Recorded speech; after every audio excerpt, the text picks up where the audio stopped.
Thank you for listening to my book on first-time home buying. Whether you're eager and excited or nervous and not entirely convinced that buying a home is the right move for you, this booklet will help you figure it out.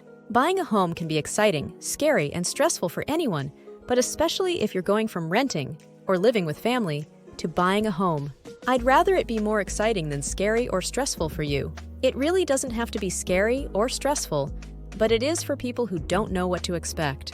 No, it's not as easy as some people think, but it's not hard either, as long as you go about it knowledgeably. Nowadays, there's lots of information easily available out there. However, the information can be either too basic, like an infographic, or overly complex, with too much industry jargon. In addition, much of what's out there lacks some of the finer details that I think buyers should know, but isn't often spoken or written about, and even many agents overlook it or don't discuss it with their clients. Even when an agent does think to bring up some of what we'll get into in this booklet, it can be taken the wrong way by a client in the moment. It sometimes comes across as the agent trying to convince them to do something or not do something for their own personal gain. This can lead a homebuyer to ignore even the best information and insight they could hope for, which is why I created this booklet, to give you the insight in an objective way, so you can think through important things ahead of time. Know the things you should do and do them at the right times, before and during the process of buying a home, to make it as smooth, successful, and enjoyable a process as possible. We'll expect some issues and feelings that may occur during the process, so you'll be okay if they occur and know what to do when they come up. Ask further questions that come up while you read this booklet. Yes, I'm totally approachable. I'm not just some famous author. So give me a call or shoot me an email, and I'll be glad to answer any questions or concerns you might have. So, without further ado, let's get you moving from being a renter to a homeowner. Where's your horse? This has nothing to do with buying a property that'll allow you to own horses. It's more along the lines of hold your horses and putting the cart before the horse.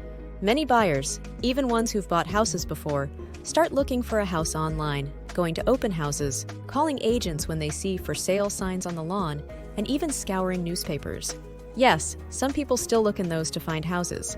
However, it's not the best thing to do. It's like putting the cart before the horse. What they should do is hold their horses and get pre-approved for a mortgage before even starting to look for a house at all. Whether it's your first house or your 21st house, the first thing you should do is get pre-approved for a mortgage.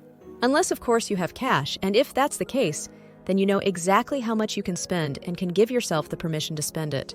Looking at houses without knowing that you qualify for a mortgage and for how much can be a waste of time as well as a total letdown in the end. So get pre-approved so you know what you can look for, and then go find the best house you can within your budget.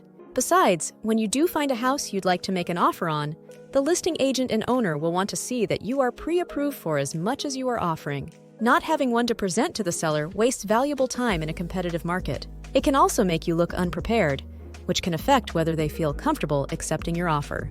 Getting pre-approved doesn't take much time. You can do it online, but it's better if you actually speak to a mortgage professional either on the phone or face-to-face.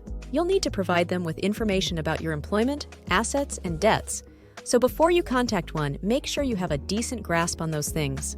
They'll also run a credit check, so you'll need to give them some personal information and allow them to do it. Don't sweat the small. One of the biggest concerns and hurdles many renters have about becoming homeowners is the need for a down payment. Many feel like they have too small of a down payment and couldn't be approved for a mortgage because of that. Don't sweat it if you only have a small down payment. True enough, for the most part, you need to have some money saved to use as a down payment and for closing costs. But it doesn't usually have to be 20% of the purchase price like it once was. That kind of down payment can be required for some buyers, depending upon their situation. But many buyers, even ones who are not buying their first house, put less money down. Sure, the more you put down, the lower your monthly payment will be. But waiting to buy until you save up more money can actually cause more harm than good. It can be tough saving up enough money to make much of a dent in the monthly payments, especially when mortgage interest rates are low. And if house prices are going up, you could literally lose money by waiting and saving money. How much money you have on hand will affect how much you are approved for and what kind of loan makes the most sense for you. But there are plenty of options out there. Make sure to ask your prospective lender to recommend the best loan for you and your situation. They should be willing, able, and glad to explain the different options to you. But sometimes, they don't think to give you all of the options when you call for a pre-approval. They just crunch the numbers and give you a basic pre-approval. So make sure to ask during that phase of the process. The earlier you know all of your mortgage options, the better decision you will be able to make. You deserve some credit if you already know that you should make sure that your credit score is in good shape. You deserve some credit just for knowing that. But if you want to truly deserve and get some credit, you should make sure that your credit is in good shape before buying a house. It doesn't need to be perfect, but the better it is, the better your mortgage interest rate will be, and the more mortgage products you'll be able to choose from. But here's where you get bonus points, and this is something you truly deserve credit for if you know this. From the minute you start looking to buy a house all the way to the day you close on your dream home, you should not make any large purchases or take on any new credit. Too many would-be homeowners go out and buy or lease a new car, open up and use new credit cards, or make other large purchases before they close on a house, and they end up having their mortgage denied or the approval amount lowered. Knowing this separates the savvy homebuyer from the novice. So, if you already knew this, I'm impressed. If you didn't, now you know, and you can go out there and impress the heck out of any bank or mortgage representative you speak with.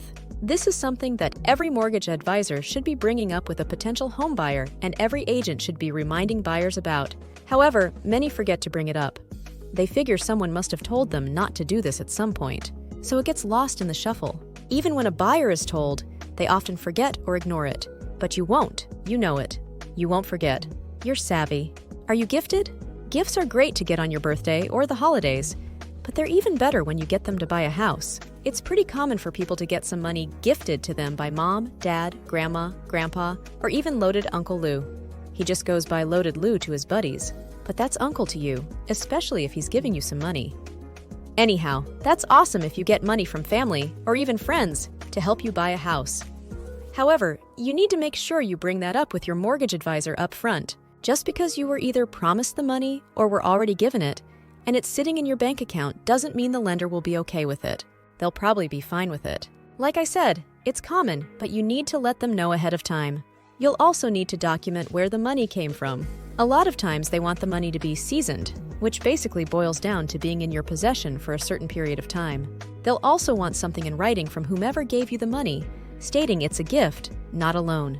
It might be a little awkward pushing your family or friend to give you the money ahead of time and to sign something saying it's a gift, but it's just how it works. So if you anticipate having trouble getting the person lending you money to give it to you ahead of time, or to put something in writing, it's best to work on that as soon as possible. Also, there's a difference between being promised money to help you buy a house and actually receiving it.